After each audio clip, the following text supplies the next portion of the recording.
1.800 triliun rupiah. Inilah angka yang sangat fantastis dari perkiraan kewajiban pemerintah dalam membayar dana pensiun aparatur negara. Mereka yang berhak mendapatkan dana pensiun seumur hidup yaitu PNS pusat, daerah, para hakim, pejabat negara termasuk presiden dan wakil presiden, para menteri, dan tak ketinggalan anggota DPR. Dana pensiun inilah yang membebani negara. Dan belanja dana pensiun PNS yang diambil dari APBN disebut Menteri Keuangan Sri Mulyani akan beresiko dalam jangka panjang. Untuk tahun 2022 ini saja, proyeksi dana pensiun PNS mencapai 136,4 triliun rupiah, yang mana naik 6% dibandingkan dengan tahun lalu. Dana pensiun PNS juga diperkirakan akan terus naik seiring dengan jumlah pensiunan yang bertambah seperti ini. Bisa dilihat, anggaran belanja dana pensiun PNS selama 10 tahun terakhir naik 2 kali lipat dari 67 triliun menjadi 136 triliun rupiah. Lalu bisa dibayangkan bagaimana di masa yang akan datang jika aturan tak diubah. Inilah yang dikhawatirkan Sri Mulyani. Untuk itu terdapat rencana mengurangi beban APBN. Saat ini, dana pensiun dibayarkan menggunakan skema Pay As You Go.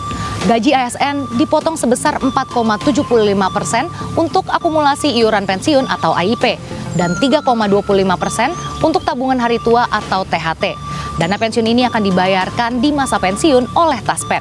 Sementara untuk dana pensiun per bulan berbeda lagi. Inilah yang dibiayai APBN secara penuh, seumur hidup, dan bahkan diteruskan kepada keluarga jika PNS tersebut meninggal dunia. Dan untuk besaran gaji pensiun pokok tersebut bervariasi. Untuk golongan 1 berkisar antara 1,5 hingga 2 juta rupiah, golongan 2 di 2,8 juta rupiah, dan untuk golongan 3, 3,5 juta rupiah, dan golongan 4 mencapai 4,4 juta rupiah. Skema lama ini rencananya akan digantikan dengan skema fully funded. Secara sederhana, skema ini mengambil dana pensiun separuh dari iuran PNS dan separuh lagi dibiayai pemerintah. Jika selama masa bakti terkumpul 1 miliar rupiah, maka nantinya akan dibayarkan dana pensiun sebesar itu pula, baik yang diberikan secara sekaligus maupun secara bertahap. Namun dengan skema ini, pemerintah tidak perlu berlarut-larut untuk membiayai dana pensiun PNS, bahkan hingga PNS tersebut meninggal dunia. Dengan pernyataan Menkyu Sri Mulyani yang mengatakan bahwa dana pensiun PNS membebani APBN dan akan berusaha untuk dikurangi nih. Menurut Bapak sendiri itu bagaimana? Pertama, pernyataan basi ya. Karena sudah berkali-kali isu dana pensiun ngebebani. Dan sejak lama setiap APBN ruang fiskal sempit bahasanya, selalu yang dicari-cari adalah bagaimana mengurangi belanja, tapi tidak pernah berpikir mengurangi utang. Skema Pay As You Go yang diterapkan nih, dan ada juga skema fully funded. Menurut Bapak, mana yang memang lebih efektif atau ada skema lain yang sebenarnya lebih baik untuk diterapkan?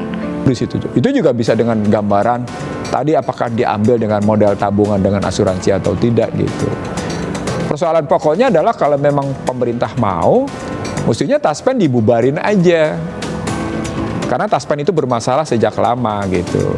Pindahin aja kan cuma tinggal mencabut surat Kementerian Keuangan, Taspen digabungkan dengan BPJS Ketenagakerjaan, selesai. Para pejabat negara yang bersifat periodik juga mendapatkan dana pensiun, seperti para menteri dan anggota DPR. Meski hanya bekerja dalam periode tertentu, namun mereka akan tetap mendapatkan uang pensiun dari negara seumur hidup. Misalnya, para menteri akan mendapatkan uang pensiun 1% dikali berapa bulan mereka menjabat. Jika mereka menjabat selama 5 tahun atau 60 bulan, maka uang pensiun yang didapatkan adalah 60% dari gaji pokok saat mereka menjabat.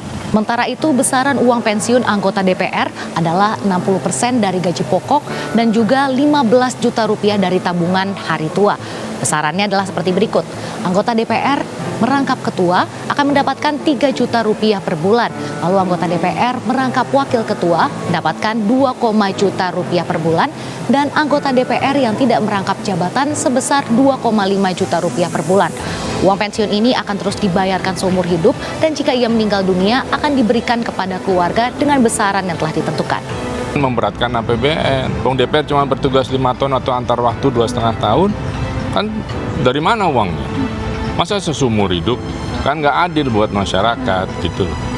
Ya, kalau DPR sekretariatan mau atau pemerintah mau masukkan memotong silahkan, mau masukkan dibelikan dan reksadana, mau diberikan saham silahkan, tapi intinya begitu terakhir ya uang itu yang diberikan yang sudah dikumpulkan per bulannya. Itu baru adil. Atau lebih dari anggaran belanja pegawai tadi digunakan untuk dana pensiun PNS. Sedangkan kalau kita lihat data LKPP dari APBN 2021 dari total anggaran belanja pegawai sebesar 387,8 triliun rupiah, porsi belanja pensiun dan uang tunggu jadi yang terbesar, yakni mencapai 33,1%. Mengalahkan gaji dan tunjangan PNS aktif yang hanya 22,2%, serta mengalahkan gaji dan tunjangan TNI Polri yang hanya 16% dari porsi belanja pegawai tahun lalu. Ditambah lagi, naiknya anggaran belanja pensiun juga disebabkan oleh jumlah pensiunannya yang terus meningkat. Dari data Badan Kepegawaian Negara atau BKN, rata-rata kenaikannya mencapai 18,7% setiap tahun. Lalu bagaimana nih solusinya? Saat ini, skema pensiunan PNS diatur dalam Undang-Undang Nomor 11 Tahun 1969. Undang-undang ini mengatur program jaminan pensiun atau JP dan jaminan hari tua atau JHT untuk PNS.